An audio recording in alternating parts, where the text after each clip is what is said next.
Hello students.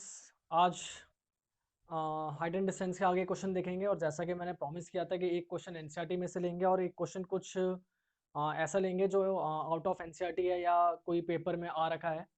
तो आज मैं जो क्वेश्चन ले रहा हूँ एनसीईआरटी का वो क्वेश्चन नंबर 15 ले रहा हूँ।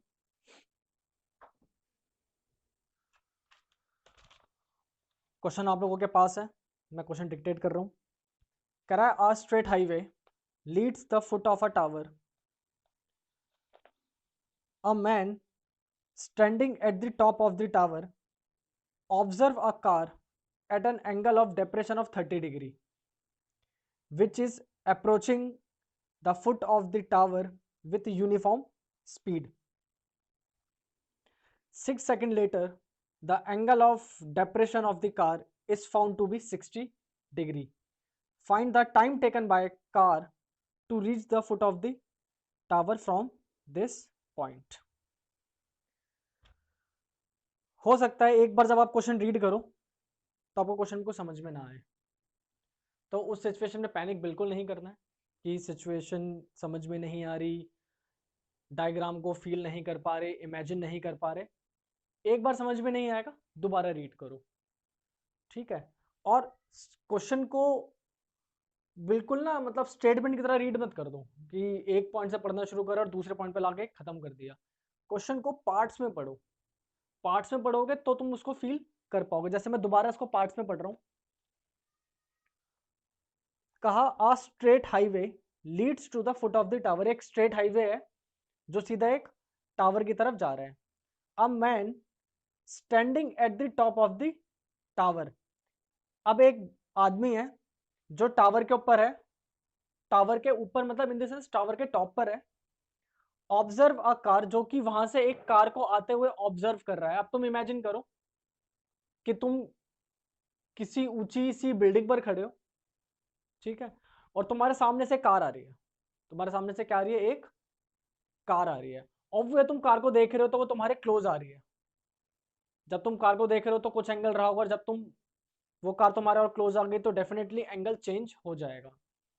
कोई भी ऑब्जेक्ट जितना क्लोज आएगा एंगल उतना ज्यादा होगा, दूर जितना होगा हमसे एंगल उतना कम होगा, ठीक है। आगे कहता है, अब मुझे नहीं पता कि कार की स्पीड कितनी, कह रहा है एक यूनिफॉर्म स्पीड से आ रही है। अब आई डोंट नो यूनिफॉर्म स्पीड कितनी थी, 30 40 60, आई डोंट नो। बस मुझे इतना मतलब कि एक पर्टिकुलर स्पीड से वो चलता हुआ आ रहा है, स्पीड बार बार कम या ज्यादा नहीं हो रही है। कह रहा 6 सेकंड लेटर, जब मैं उसको ऑब्जर्व कर रहा था तो ऑब्जर्व करते करते 6 सेकंड बाद क्या होता है कि जो एंगल ऑफ डिप्रेशन होता है कार का वो कितना पाया जाता है? वो 60 पाया जाता है। यानी कि पहले मैं देख रहा था तो वो जो एंगल था वो 30 डिग्री था, और 6 सेकंड के बाद ही वो एंगल कितना बन गया? 60 बन गया।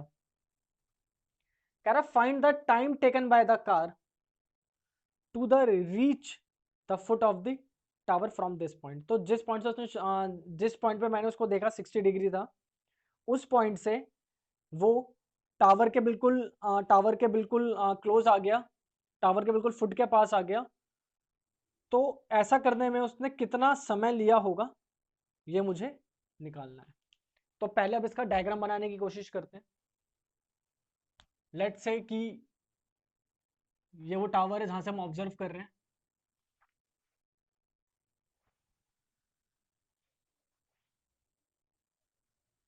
इतना ठीक है। और ये लाइन अगर दिखनी है तो उसको डार्क कर देते हैं। हम्म, ठीक है। और ये ठीक है, ये हमारा टावर है। इसको नाम दे रहा हूँ ए, बी, सी और डी। अब क्योंकि एंगल ऑफ डेपरेशन है तो यहाँ पर एक लाइन ऑफ साइट हमने एज्यूम करी होगी, एक स्ट्रेट लाइन। जब इस पॉइंट से इस कार को यहाँ पे देख रहा था तो 30 का एंगल बता रहा था, तो यहाँ 30 का एंगल आ गया। और कह रहा है 6 सेकंड बाद, कितने सेकंड बाद? 6 सेकंड बाद ये एंगल कितने का हो गया? 60 का हो गया। तो ये 60, तो ये पूरा 60 हो गया। यहाँ था, 6 सेकंड बाद यहाँ पहुंच गया, ठीक है। अब कह रहा है यहाँ से यहाँ तक कितना समय उसने लिया होगा, ये मेरे से वो मांग रहा है। बात समझ में आई? अब इस क्वेश्चन में खासियत देखो,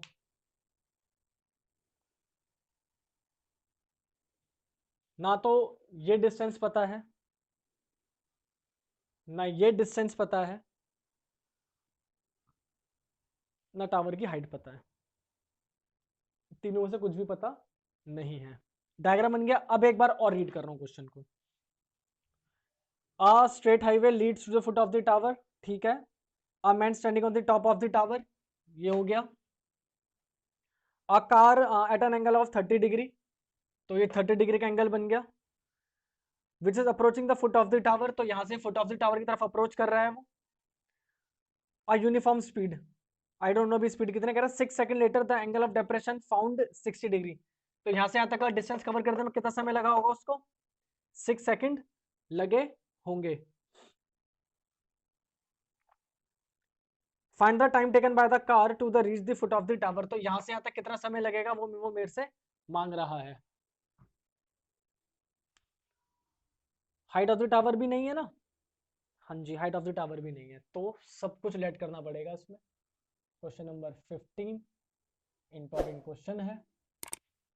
सबसे पहले लिख रहा हूं let height of the tower, height को h मीटर ले लेते हैं, तो ये क्वांटिटी कितनी, ये हो गई h। ओके। दूसरी चीज speed of the car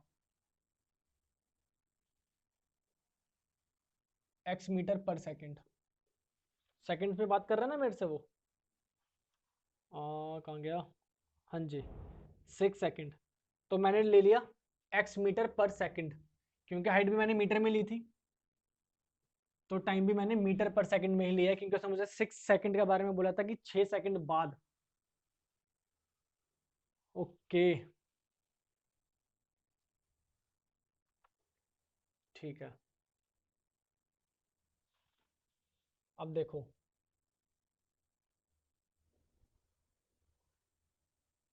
distance of CD, distance of CD, इस डिस्टेंस की बात कर रहा हूं।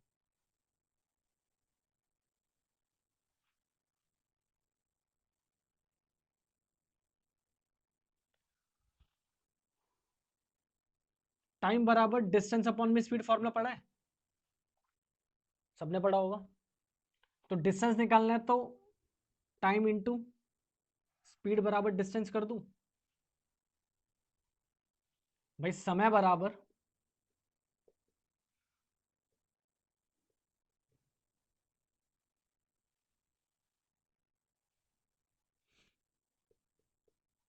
ये होता है ना फॉर्मूला, समय बराबर दूरी बटे गति, तो जब दूरी निकालने तो समय के मल्टीप्लाई करा लो, किसके साथ, गति के साथ। तो देखो टाइम कितना बताया उसने मुझे, कहा 6 सेकंड, और स्पीड कितनी लिया मैंने, x लिया, तो यही तो मेरा डिस्टेंस रहा होगा। तो डिस्टेंस ऑफ CD कितना लिख लूं, 6x मीटर पर सेकंड, ठीक है। भाई 6 सेकंड का उसने मुझे समय बताया, तो और स्पीड मैंने कितनी ली है, x लिए, तो डिस्टेंस कितना हो गया 6x मीटर पर सेकंड, तो यहाँ पे 6x लिख लूं, मीटर पर सेकंड है वो मैंने वहां पे मेंशन कर दिया है।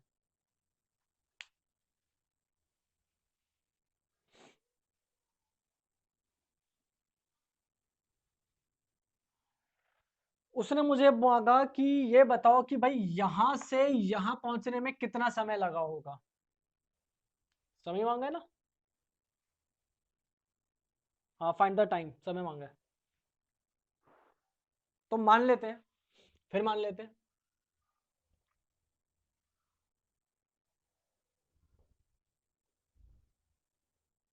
Time taken to cover the distance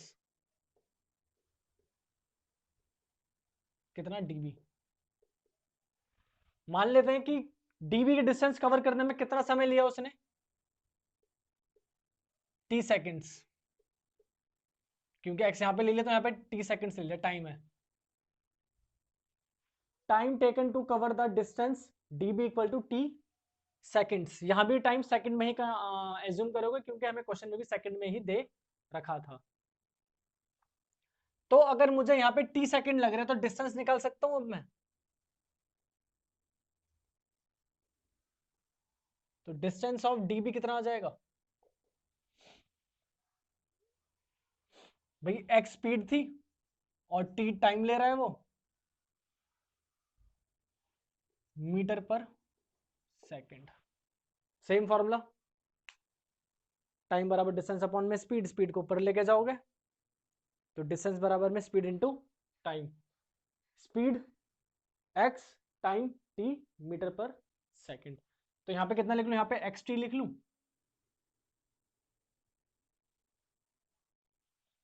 अगर इतनी चीजें आपने निकाल ली, अब क्वेश्चन में कुछ नहीं रखा।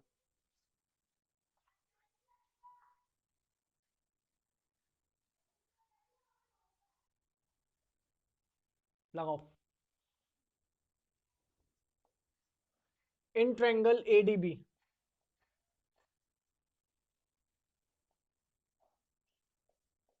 टेन 60 बराबर में AB अपॉन में DB। भाई क्या होता है 10,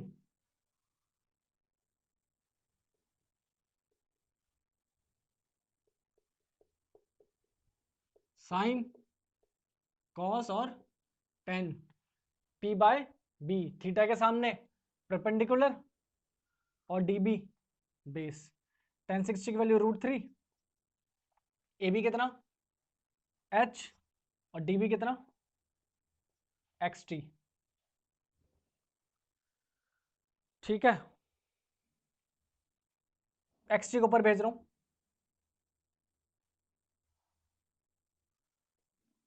xt √3 बराबर में h, और इसको इक्वेशन 1 मान रहा हूं।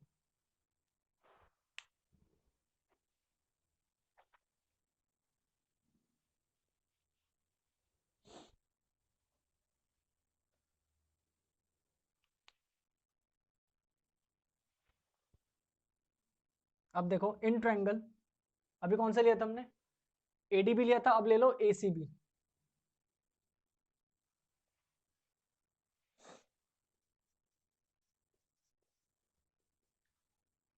टेन 30 डिग्री, अगेन वही P बाय B, तो AB अपॉन में CB। टेन 30 1 बाय √3, 1 बाय √3 है ना। AB कितना है हमारा, AB अगेन हमारा h है, तो AB को अगेन h छोड़ दिया। CB को क्या लिख रहा हूं, CD प्लस DB। CB को लिख रहे हैं CD प्लस में DB।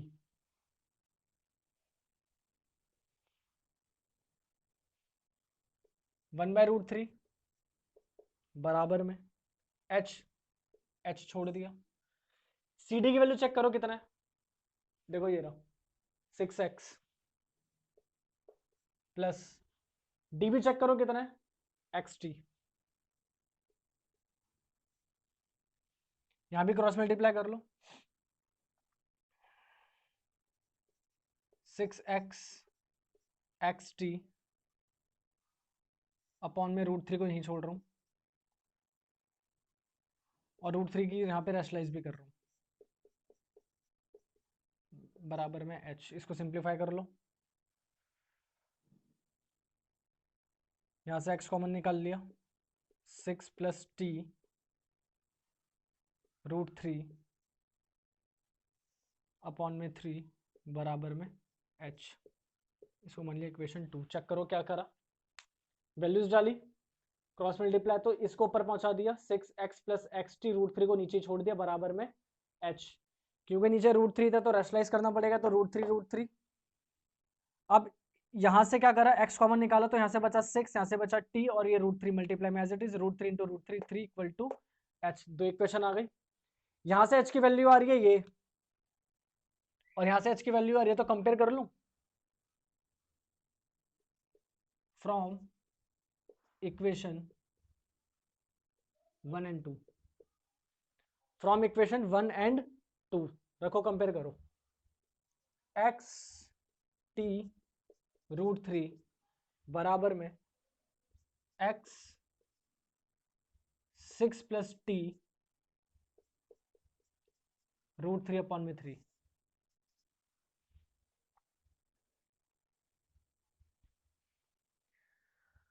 हाँ,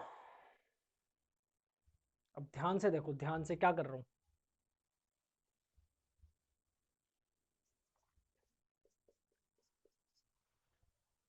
एक्स है, 3 को ऊपर भेज रहा हूं पहले, ये 3 को ऊपर भेज दिया, इस वाले 3 को, ठीक है। और यहां से इस एक्स रूट 3 को नीचे ले आया,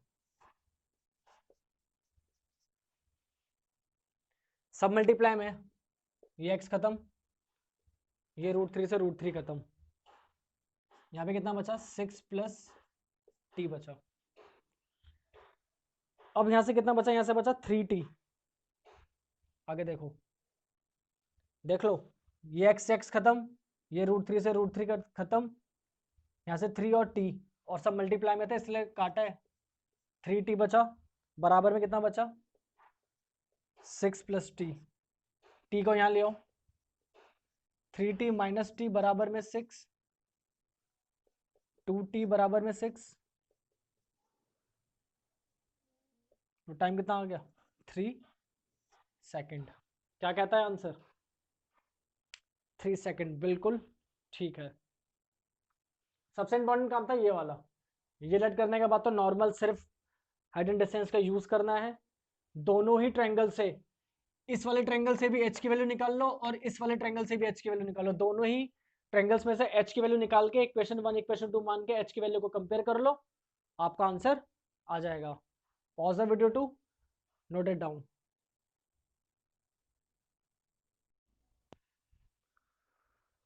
नेक्स्ट क्वेश्चन मैंने बोर्ड पे लिख रखा है, मैं प्रोवाइड भी करवा दूंगा और मैं डिक्टेट भी कर देता हूँ।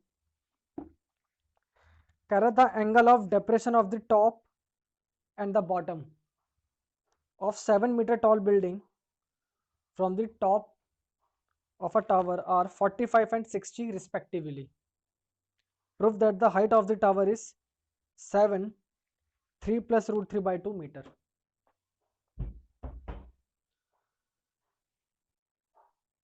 ये मुझे प्रूफ करना है कि जो हाइट है टावर की वो 7 3 प्लस रूट 3 बाय 2 है।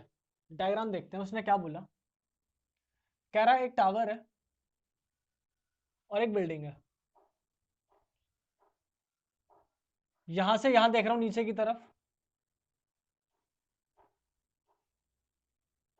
यानी कि बिल्डिंग के टॉप को और बिल्डिंग के बॉटम को देख रहा हूं।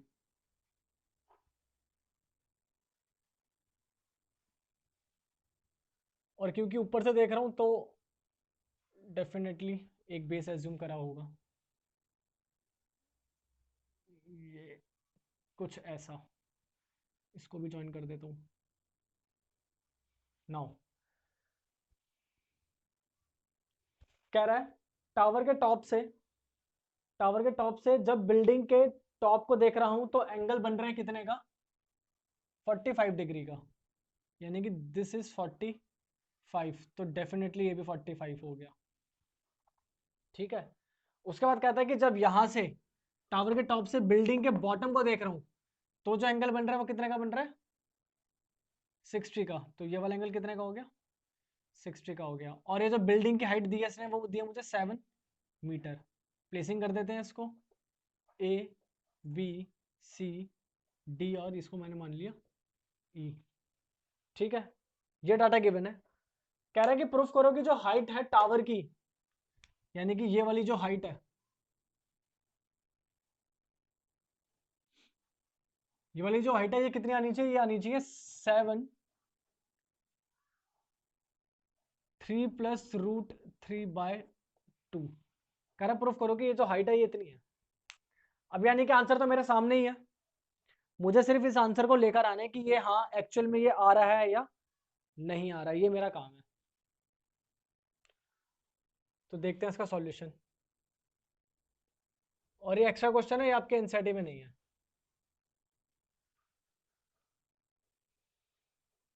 सबसे पहले आते हैं in triangle A B E में। देखो त्रिभुज ए बी ई में 1045 लगा लो।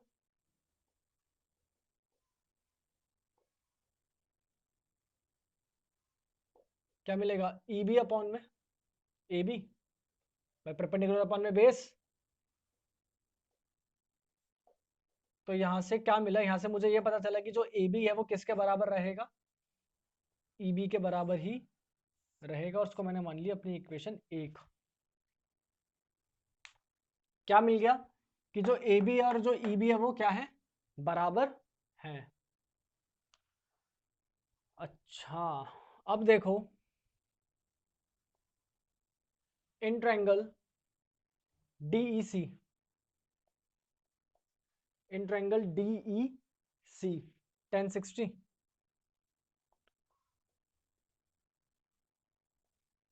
EC अपॉन में DC परपेंडिकुलर अपॉन में बेस √3 इसकी वैल्यू होती है। EC को क्या लिख लेते हैं? इसको लिख लेते हैं EB अपॉन में BC, सॉरी EB प्लस में BC अपॉन में DC। अब देखो जो ABCD है वो आपको एक पैर वो नहीं दिख रहा रेक्टेंगल?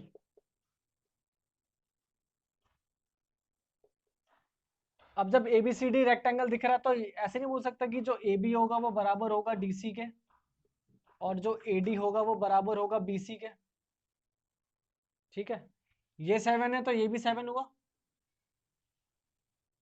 तो BC भी कितना मिला? 7 मिला। तो डाल दो यहाँ पे वैल्यू √3 इक्वल टू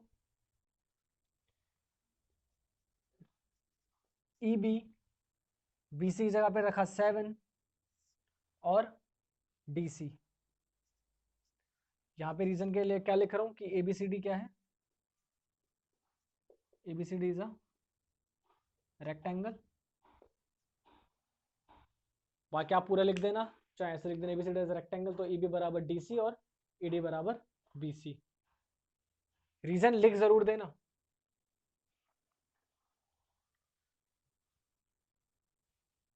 ओके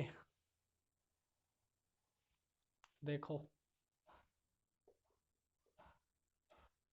√3 बराबर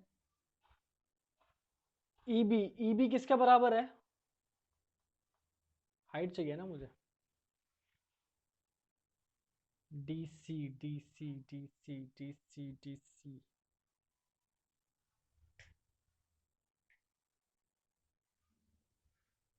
क्या करें? चेंज कर लेते हैं, कुछ तो मज़ा आएगा चेंज करने पर।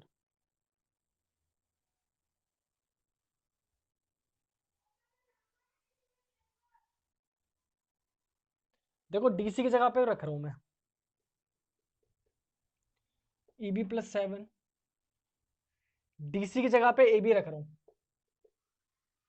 भाई DC AB के बराबर है कि नहीं है? है ना? √3 इक्वल टू EB प्लस 7। और देखो AB किसके बराबर था? AB भी EB के बराबर था, तो AB की जगह पे भी क्या रख दिया? EB रख दिया फ्रॉम 1। अब पूरा क्वेश्चन EB में चेंज हो गया। अब करते हैं इसे। ये हो गया EB √3 बराबर में EB प्लस 7, EB को यहाँ उठा के ले आओ, EB √3 माइनस EB बराबर में 7। यहाँ से EB कॉमन ले लो, तो √3 माइनस 1 बराबर में 7। तो यहाँ से EB कितना मिला? 7 अपॉन में √3 माइनस 1 रेशलाइज करवा लो, √3 प्लस 1 और √3 plus 1। EB equal to 7 √3 plus 1 upon में A प्लस बी और A minus B, A square minus B square, तो कितना मिल जाएगा? 2 मिल जाएगा। अब देखो हाइट ऑफ द टावर